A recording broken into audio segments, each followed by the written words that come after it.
Hi, my name is Matthew. And hi, I am Bertania, your teacher in this talk, and today we're gonna facilitate a conversation about how to utilize the best a spiritual teacher. We know we are used to very clearly see this, okay, there is a shoemaker, if my shoe broke, then I can go to the shoemaker and have that repair. We have that role clear in our head. But because of the use of the term spiritual teacher, we confuse it with the dogma of religion and relate to that role to something that perhaps is obsolete or have connotations that doesn't allow you to utilize your own spirituality and your own sense of guidance to a place that is more clear of any belief systems and that really can relate or link to some parts of you that you may desire to. So Yeah, so let's clarify. We need to clarify first what is a spiritual teacher. Now, as you said, there's a lot of religious dogma around, like the guru, you know, in the East. It's some mythical figure that somehow you have to go through to get to God, which is just really so obsolete. It's got nothing to do with what a spiritual teacher is. So the first is to disentangle the belief system that the spiritual teacher is something outside of you, that it will supply some kind of salvation or a spiritual release or healing. No one can save us. That's what I mean. We can use the help sometimes. But that's the first correction in the belief system that the students have to do, is that divorce of the external salvation. So it's a spiritual teacher will do the opposite. Will help you take full responsibility for your life rather than give it away. So the spiritual teacher in this case is not a mystic, it's not it doesn't have to be like a clairvoyant or anything like that, but it's someone who's crossed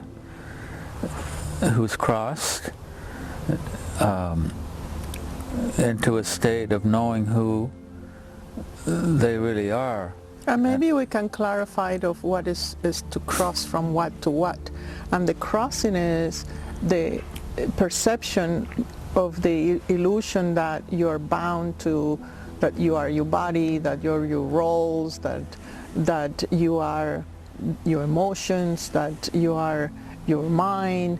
All that belongs to a realms of a projection of yourself, and is a holographic reality, hollow in itself.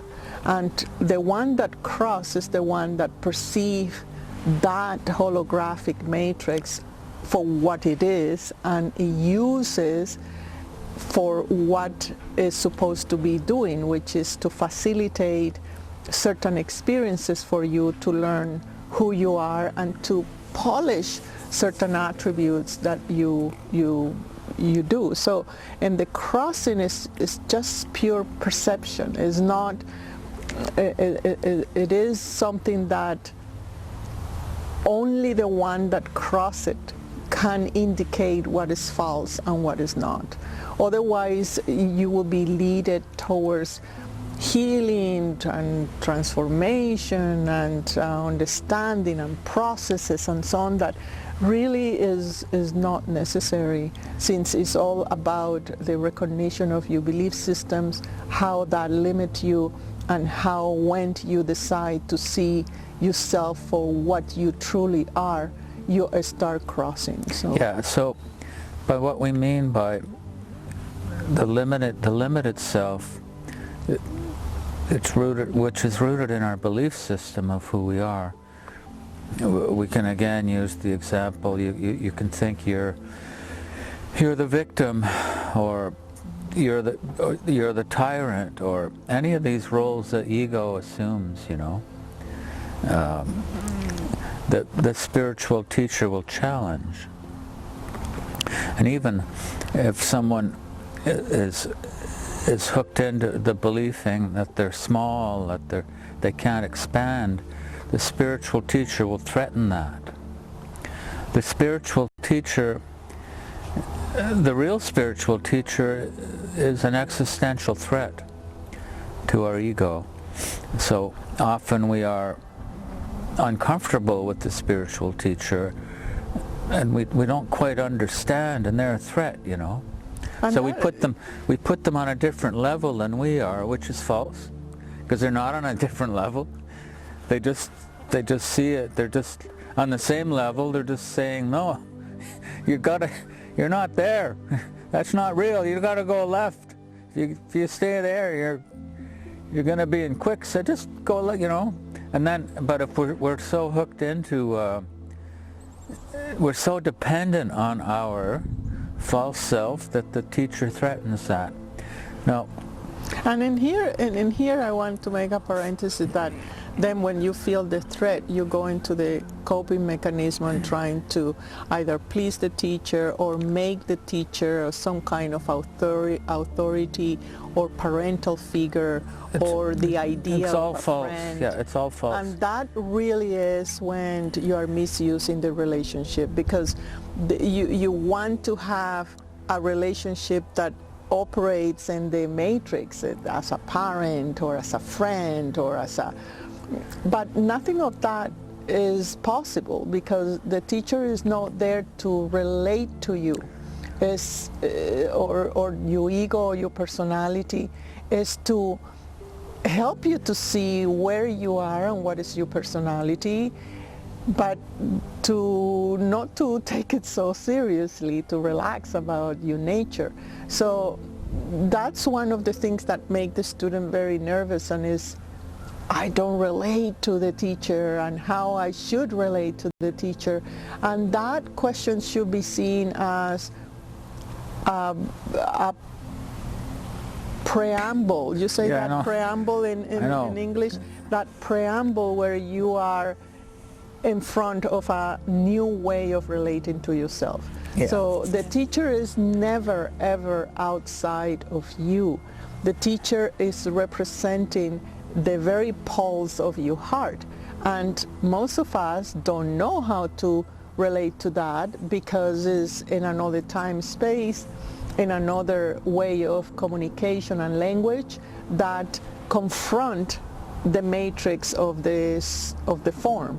So, but once consciousness is the link from the matrix, then you're able to have not only the energy that comes from your true self, but you're able to understand the teacher position that is not there to nourish you, or to confront you, or to make you a daughter or a sister or a friend. Nothing of that. The teacher is free of roles. He has no role in your personal life.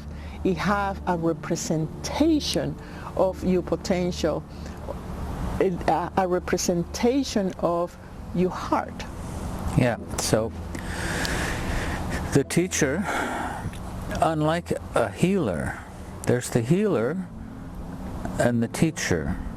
They're two different directions. One is the sixth direction, the shamanic birth, but the seventh direction is the teacher. And the teacher has already worked out a lot of things what the shaman hasn't. The shaman can still be under the matrix of ego. So the teacher in this case is not a healer.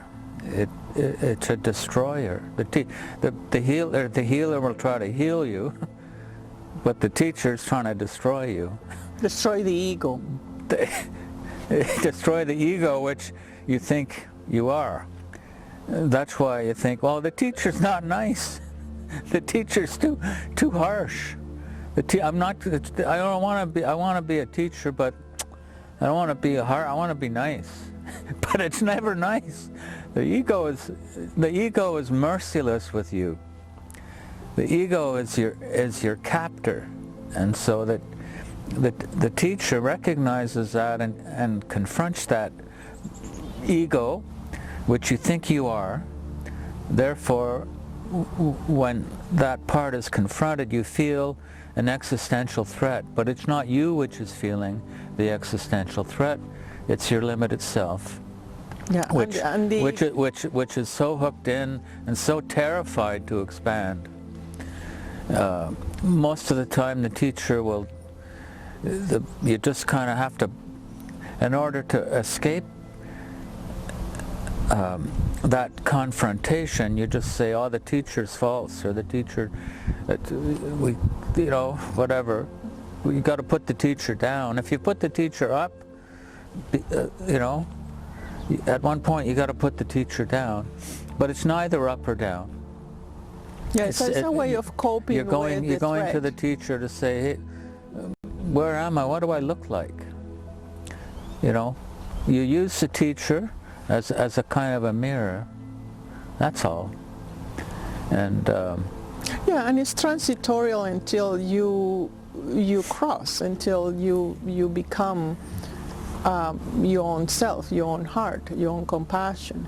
So it is really a facilitator of your own heart, of your own spirit, and that what it seems so cruel is out of compassion. But of course, you cannot see it as a compassion. You see it as a threat.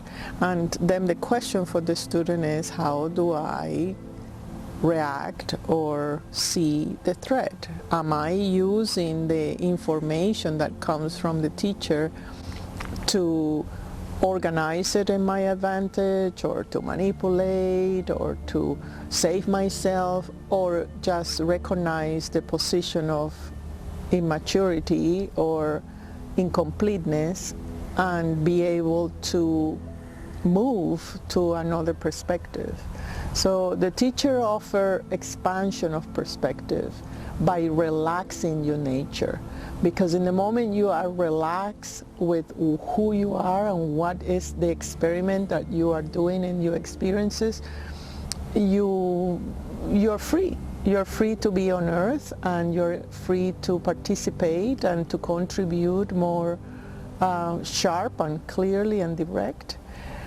But as long as you feel that you need to please or cope with the threat of annihilation of the matrix, then you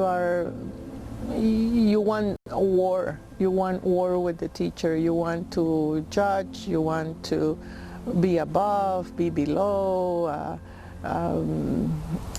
go into your own personality or ego mechanisms to get attention, and that really is not using the teacher in the right way. No. Well, the teacher is often used for that.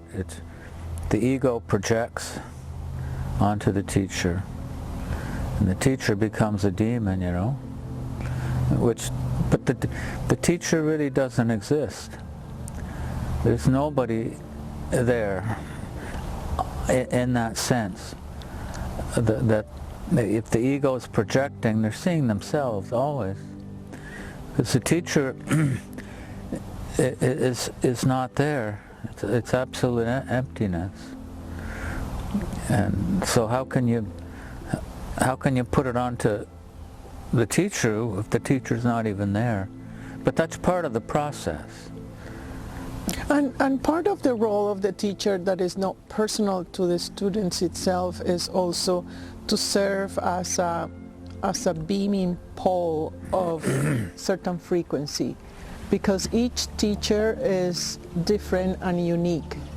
You may feel that we are all teaching the same things, which is don't pay attention to your dramas and your stories and look at the big picture and activate your vocation in the best possible way you can and have no expectations of the outcome.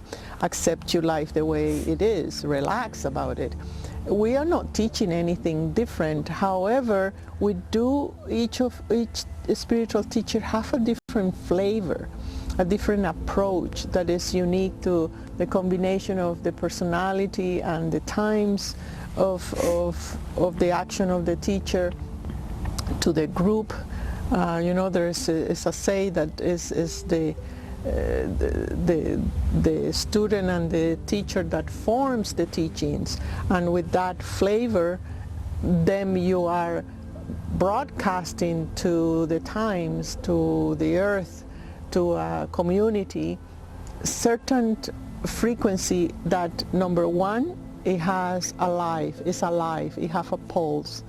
Number two, it have a certain resonance, meaning that it has certain melody, certain kind of music, certain kind of vibration. And third, that is harmonious, that brings unity. And that's what we need to understand, is that when you come to the teacher, you come in a state of subdivision. You think one way, you act another way, you feel another way, your body do something else. That disjointment of action, thoughts, emotion, and relation and expression is chaotic. And the purpose of the teacher is to start allowing to make you see the disjointment and to invite you to go into a state of unity in multiple ways, in multiple expressions. And it really is something that as you get more unite, you get more power, you get more clarity, you get more guidance from your own heart. And the other role of the teacher is to bring new and fresh knowledge to each epoch, to each civilization.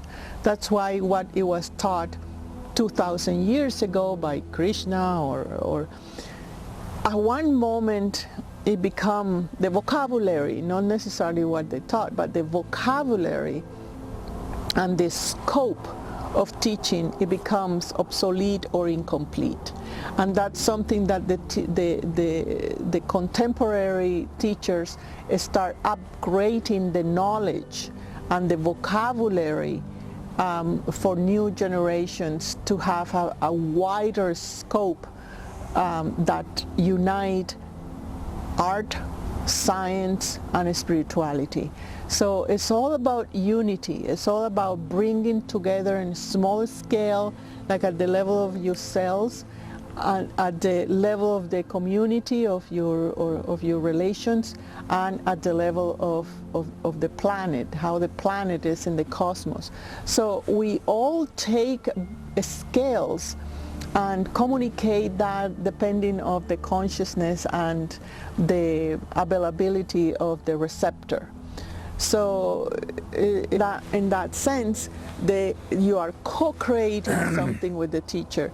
You are coming with your experiences, and the teacher give you feedback from where he or she is, and in that co-creation it brings unity in different levels of frequencies, because the teacher is not there only to make you cross or to make you unite, but to invite you, as you were saying, to co-create, to show up, to be who you are in the best capacity that you are being seen, and to show you the different angles and multidimensionality of what the self is. That, 1,000 years ago, 2,000 years ago, the mentality of civilization was not ready to receive that information. Now we are ready to receive information about being on Earth, being out of Earth, planetary movements, science, quantum dynamics. All those get integrated in knowledge that produce the very fiber of evolution. So the teacher is another role in the great tapestry of multiple roles that each of us have to take, in a way. Yeah, so how to use the teacher is, I don't know if we've answered all the questions. It's an art and it's a science. To try to explain how to use the teacher. Well, yes. As I said, the teacher's a mirror. There's nothing mystical about it. They're not higher or lower, they're just... The other question is, how do you know to what teacher? Because there are so many names of persons who have acquired that title without having the actual experience of inner realization, of gaining the perspective that is complete, and the detachment and the emptiness. So no, there are countless, well, people in the what I have called the sixth direction, the healers. People misidentify that as being a spiritual teacher. They're not necessarily spiritual teacher, even if you have a certain gift. If you have a gift of healing with the hands, or even a gift of vision, doesn't necessarily mean you're a spiritual teacher. It's something else. I mean, you have to know. A teacher has to have realized who they're not, entirely realized who they're not. That they're not the ego. That they're not that false self grasping for total control. You know, so the teacher has gotten to a state of clarity and freedom, and